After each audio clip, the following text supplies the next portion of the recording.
Molly. Yes. Skip Bayless, could y'all hold on for a second, please? Okay. Skip Bayless, did you see us? Did you see the commercial during the break? First take.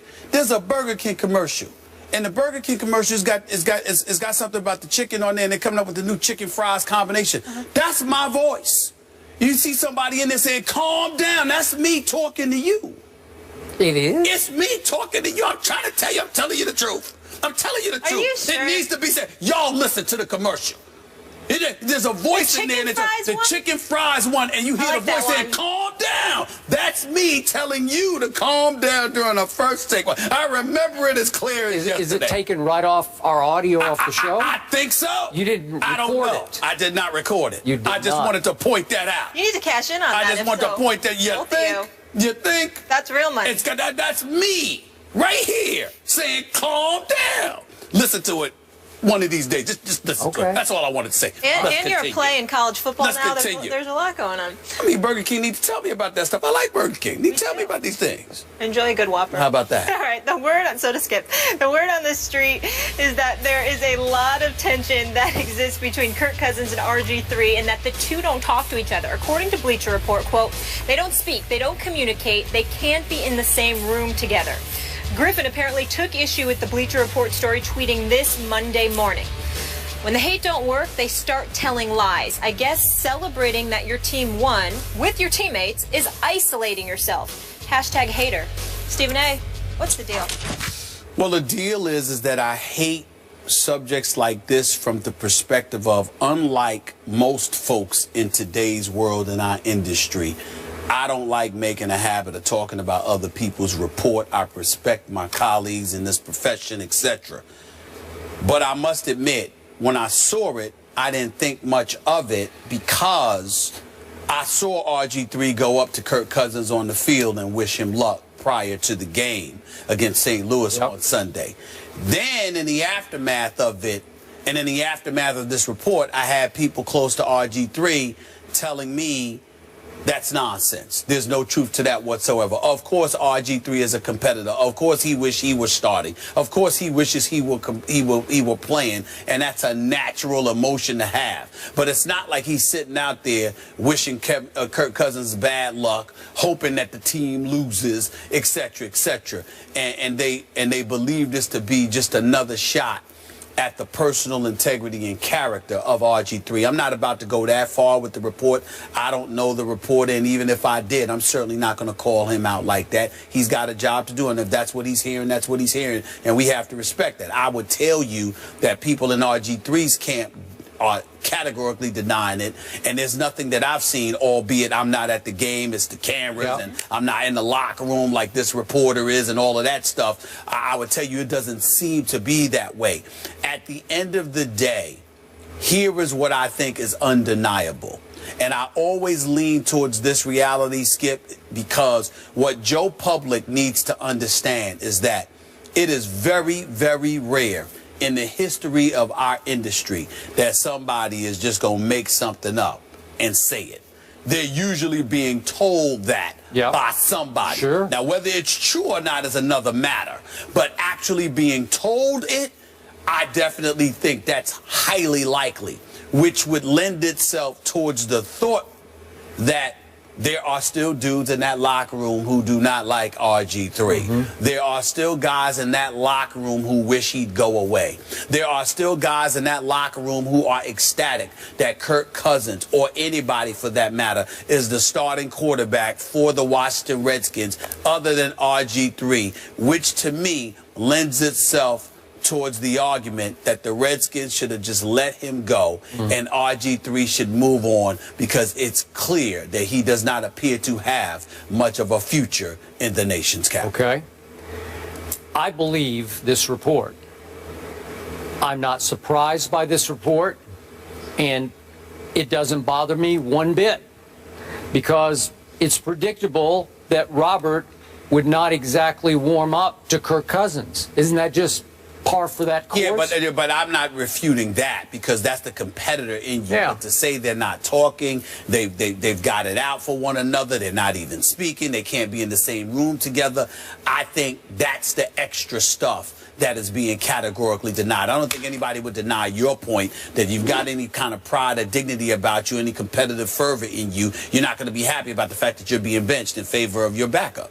Just remember, 3 years ago, back to his rookie year, Robert Griffin III became as big a football star in D.C. as maybe they've ever had for a short span. I mean, was he not it in as football crazy an area as you'll find in this country, right? So he experienced the idolatry of that. And maybe it got to him a little bit. Maybe he didn't react that well to it as he began to brand himself that offseason through the rehab. We've talked about it. But given all that, it's pretty difficult then to buddy up to the guy who's going to usurp you, who has taken your job. That's hard. That's a tough one. I don't remember if you did it, but a lot of people criticized Brett Favre for cold shouldering Aaron Rodgers in his first 3 years as he tried to figure out how to be a pro football player, right, as they rebuilt his whole delivery and style, right? Well, I didn't. It's just Favre. He's a competitor. He doesn't want anybody to come in and snatch his job out from under him. Yeah, you have a good point there, but I think that you have to remember a couple of things. I think that your focus on what RG3 is experiencing emanates from the RG3 brand, how he was conducting himself once stardom hit him as a member of the Washington Redskins, etc. You know what I remember most? I remember his performance in his last year at Baylor. I remember after he played that terrific game when he said, I think I won the Heisman. Against Texas. And then I remember him coming on this show, being on that big screen, talking to you. That is correct. And validating the fact that that's how he felt. So long and I asked before, him, I said, are you sure you didn't alienate some voters by saying, I think I just won the Heisman? You and I weren't doing the show together religiously at that time. We were just on together on Wednesdays, and it was that day that he was on, if I recall correctly. And what I'm bringing that up to point out this, Skip. RG3 had an ego about him long before he arrived in Washington. Now, that doesn't mean that it was a negative, because you got to have that to play the quarterback. Absolutely. And he backed it up. And he backed it up. The flip side is that you were backing it up. And here's the dangerous part that needs to be said about somebody in his position. You can't be a successful quarterback in the NFL by yourself. On the NBA level, you can't win without your teammates, but you can be an individual success without your teammates. Perfect example would be Carmelo Anthony. Carmelo Anthony, the Knicks stink. We all know that. But Carmelo Anthony is a star. He's one of the top 5 greatest offensive players of the modern day generation. So even though the Knicks stink up the joint on a religious basis, it's undeniable that Carmelo Anthony is a big-time talent worthy of the star-studded status he enjoys. You can't pull that off on the NFL at the quarterback spot. You can't be RG3 and accomplish all the things you accomplished as a rookie had it not been for that offensive line. Had it not been for Mike and Kyle Shanahan and the way they employed their system to facilitate you. Had it not been for the receivers playing alongside you, along with the running backs that you had. So when you were about brand RG3 at that particular moment in time, although I believe he's a good person and I believe that he's taken far too many hits that he deserves on a personal level, I agree with you. It cannot be denied that he brought a lot of it on himself because he forgot that he didn't get here by himself. He got here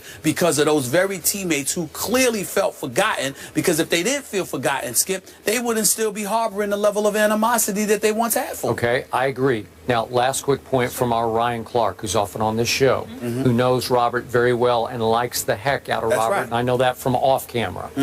He's made the point that, remember that Robert in high school was a track star first, a track star more than a football star. He was big time. He was world class. And it makes you a solo act in track. Obviously, it's not a team sport, so his mentality is a little bit it's self-centered, not in a bad way, but it's you internalize because it's just you against the world.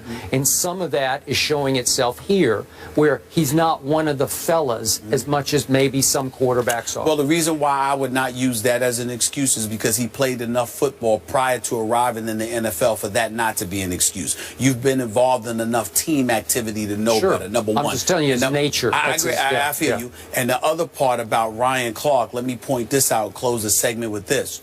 I wouldn't put much credence in Ryan Clark's relationship with a player. And let me tell you why. Ryan Clark's a different cat. He's very personable. He's very communicative.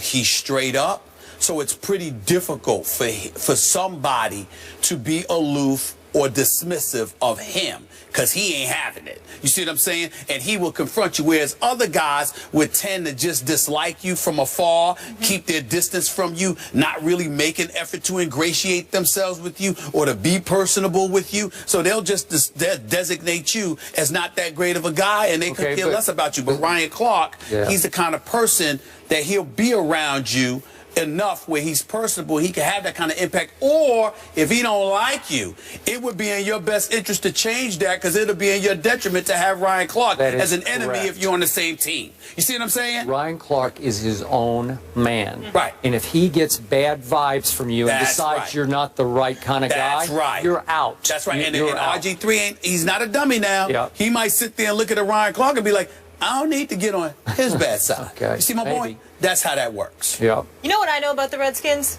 They're 1-1. Right. You know what the Giants and Eagles are? 0-2. I will say this. Redskins Matt defense, Jones. Jay Gruden deserves some credit. Their defense is looking good right now. They really are. Okay, really just me. I'm going to put this in some quick perspective. Yeah, sure. I think they took advantage of a much overrated Dolphins team in the opener. It came down to a punt return by the Dolphins, 17-10 Dolphins. Right. Close game. Right. And then they caught the St. Louis Rams after an emotional home opening victory over arch rival Seattle, and they did not take the Redskins seriously enough in Week 2, with Pittsburgh coming back to St. Louis in Week 3. It was a trap game, and they got trapped by the Redskins. So I'm not sure about the Redskins yet. Yeah, but that St. Louis defense they're better. is something that we were raving about. I can't ignore that. Division's up for grabs. Guys, how about Alabama? For the first time since 1988, they lost at home to Ole Miss. What does this tell you about Nick Saban? We will dive into that subject. Here's your guy, Stephen A. Yes, he is.